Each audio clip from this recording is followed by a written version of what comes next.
Hi, this is the Bullard Farm Benchmark, the Camp Winoxet podcast. This is your host, Adam Morse. The Bullard Farm Benchmark comes to you from the shores of the Thorndike at the base of Mount Monadnock. On this show, we bring you the stories, anecdotes, and lore of Winoxet history and showcase different programs and opportunities uniquely available to the Winoxet experience.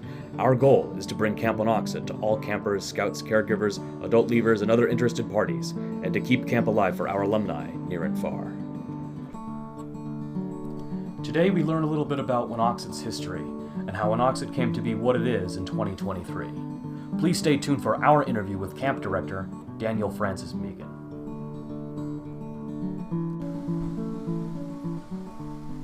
All right, so our guest today is Dan Megan, our camp director. Danny, I want to start our conversation, if you could just tell us your favorite camp memory, if you could, either from being a camper or a staff member.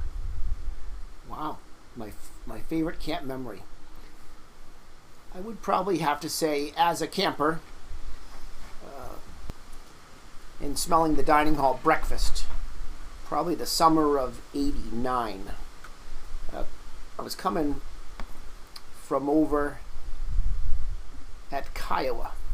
That was our troop's first spot they stayed at when they came to Camp Winoxet.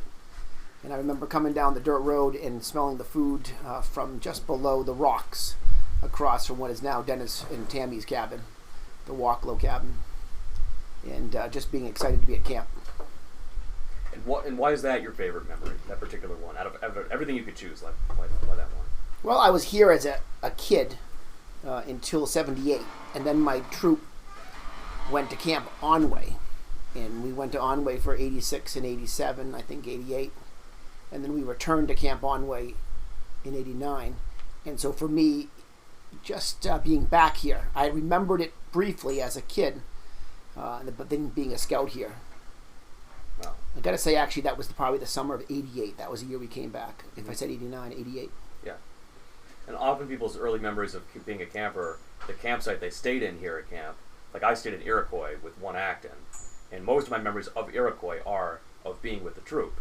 But you remember Kiowa. Was that the only site that you stayed in, or were there others? No, we started in Kiowa, and then we went to Apache, and we stayed in Apache for several years. So when I think of Troop 32, I think of Apache.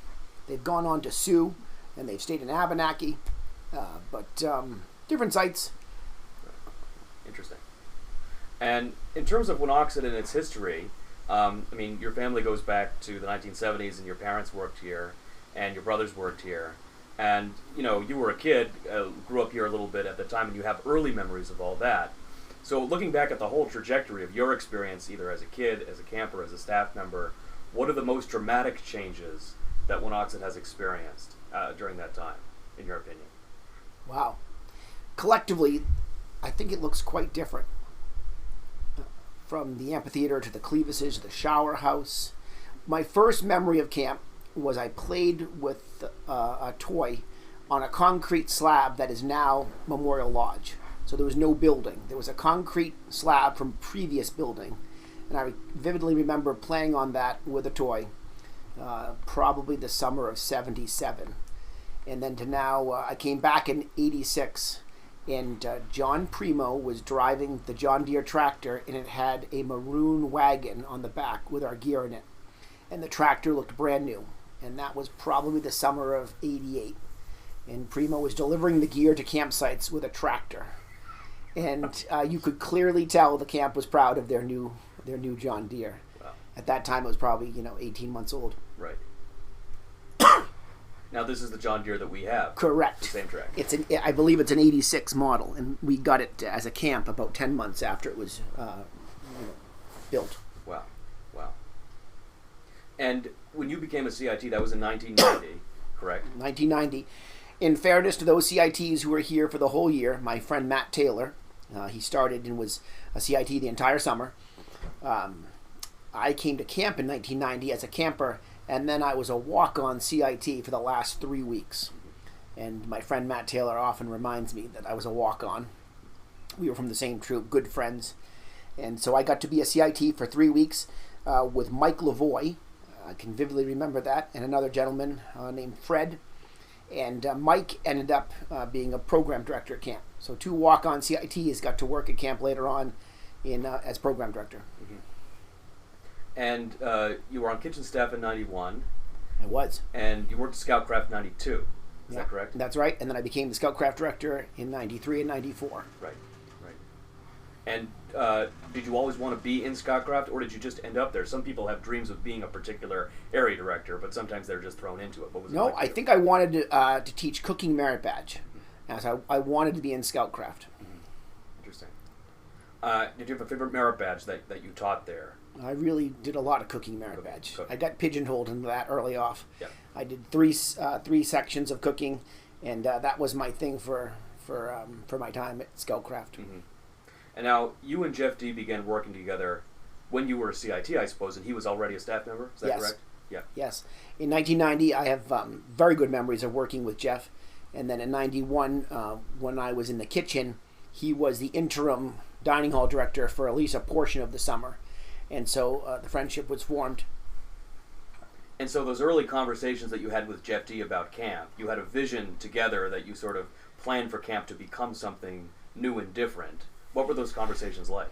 Well, are you talking the early years when we first met each other about a vision for camp? Yeah. I can't say there was a vision those early years. I would say that Jeff and other staff members had a vision for program areas. Jeff was the incoming handicraft director in, I think, 92. And I remember him clearly talking with Brian Bulldog, who was the ecology director in 92, maybe 93. And they had a plan. At that point, I was just a staff member. And I would say that we might have been similar ages, but they were thinking about a vision more than I was at that time. Mm-hmm. And so by the early mid-90s, when you guys are area directors and when you're a CIT director and you and Jeff are working more closely and the Grizzlies, your group of friends, are working more closely. Yeah, we haven't heard that term very often, but yes, by 93, the camp director, Tom Swift was the camp director for 92, 93, and 94. By 93, he had worked to develop a core group of staff members who were in charge of areas. Sean Walker, Jeff D, Dan Megan, Arthur Lomax, James Caveney, Joe Ganley, Phil Everett. There was a core group, and they, Dave Makar was coming up. He was a little bit younger at that time. They were coming up through the ranks, and it was a very strong staff. The 92 staff, 93, those staffs were quite strong. Mm-hmm. And I'm curious what the vibe was like with all of you. I mean, I've worked here for 17 years, and I've heard so many legends about other staff members or other events, or just what it was like to work at camp at a particular time. And this is early mid-90s. The revival was 86. That was only really a few years before. It's a short period of time.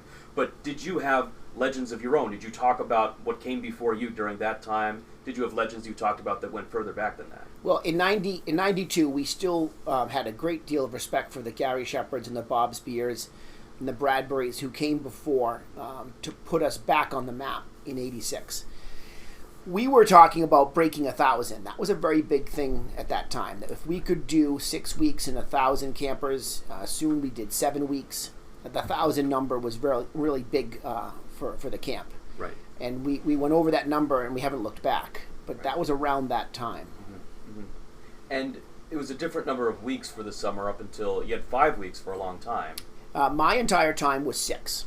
6. And we had a specialty week within that 6. So it was 5 weeks of traditional camp with a specialty week. Mm-hmm.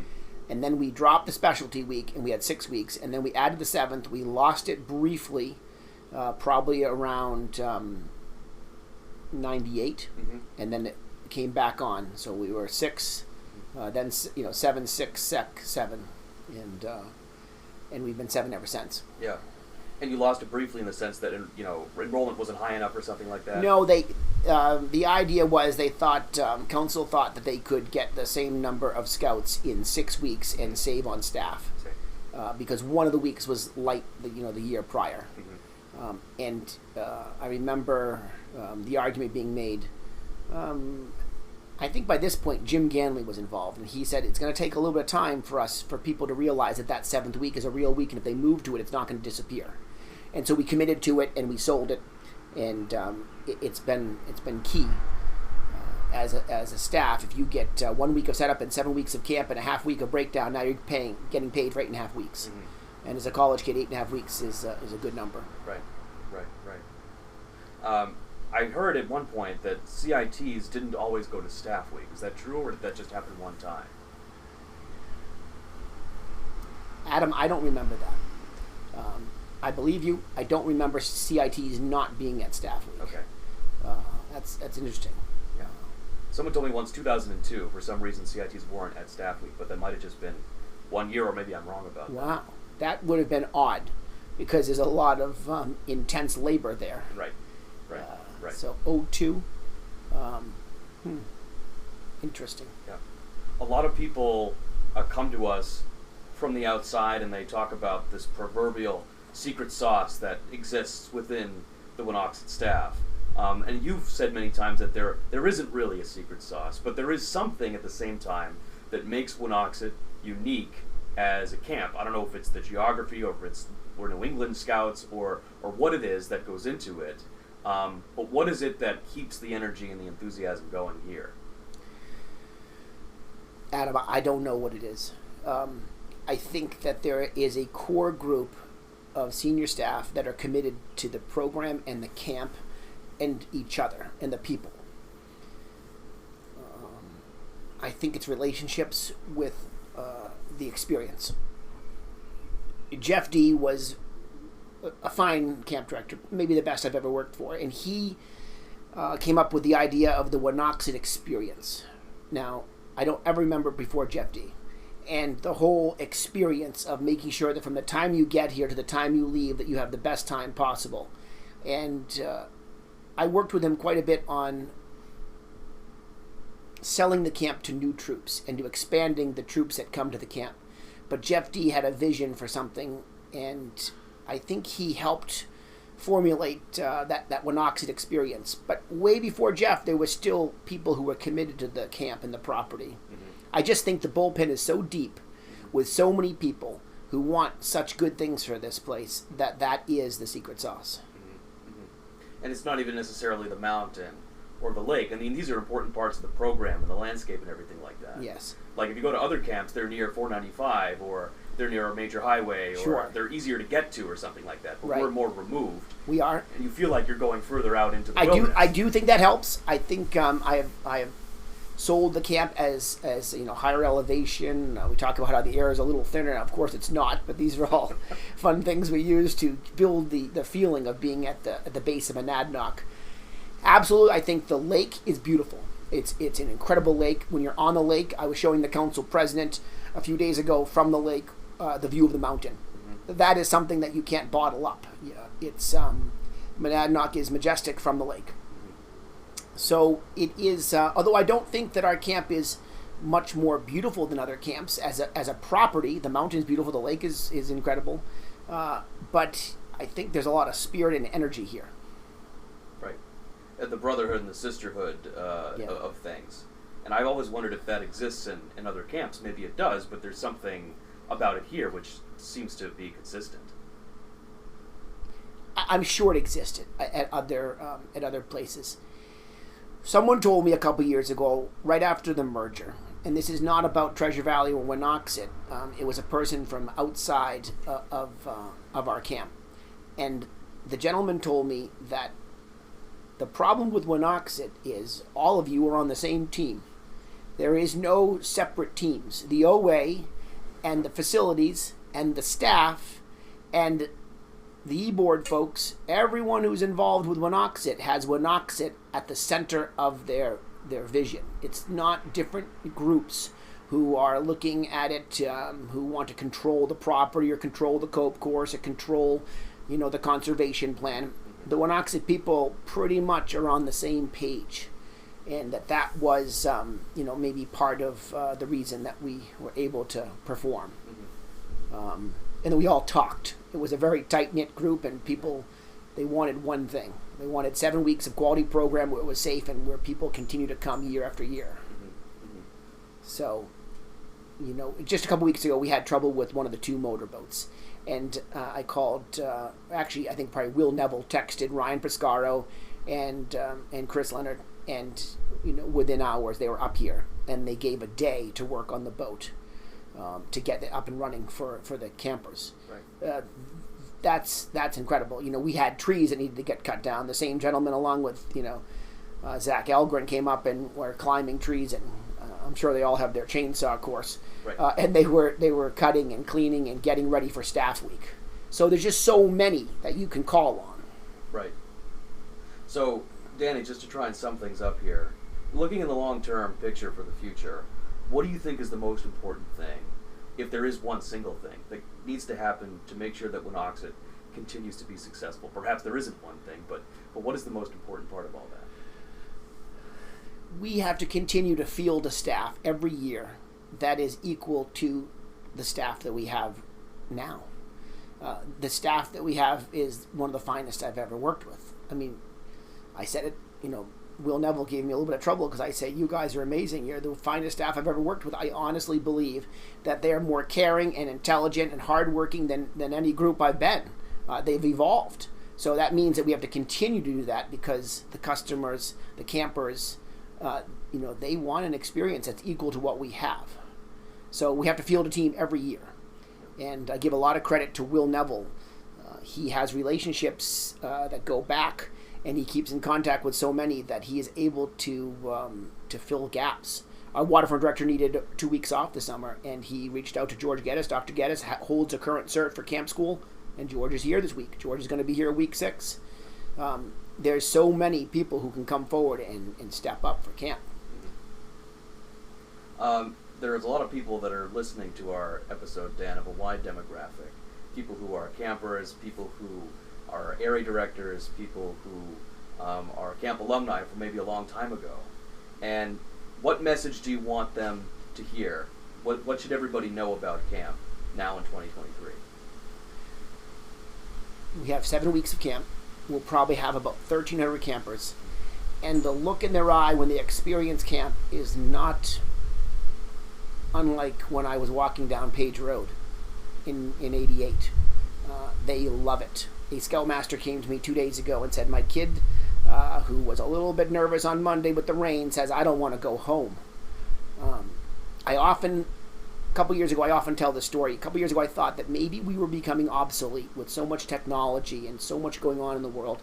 I started to wonder whether camp could become obsolete, that if kids wouldn't be interested. But when you see Nick O'Connell on the shotgun range with our new, basically has to be on a trailer, trap machine from Atlas Traps, and you see the kids shooting at birds that don't just go straight, they go sideways and up and down and all over the place, and you see the kids tubing and water skiing and on the climbing tower, I was wrong. It's not obsolete. It's actually maybe even more important now than ever for the kids to take a break from technology and to come up and to camp in a canvas tent with an army cot from either Vietnam or Korea, and to experience eating in a dining hall family style.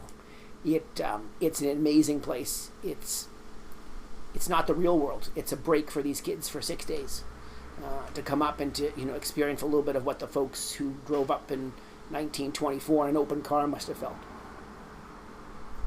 Dan Megan, thanks for chatting with us. Appreciate it. Adam, thank you.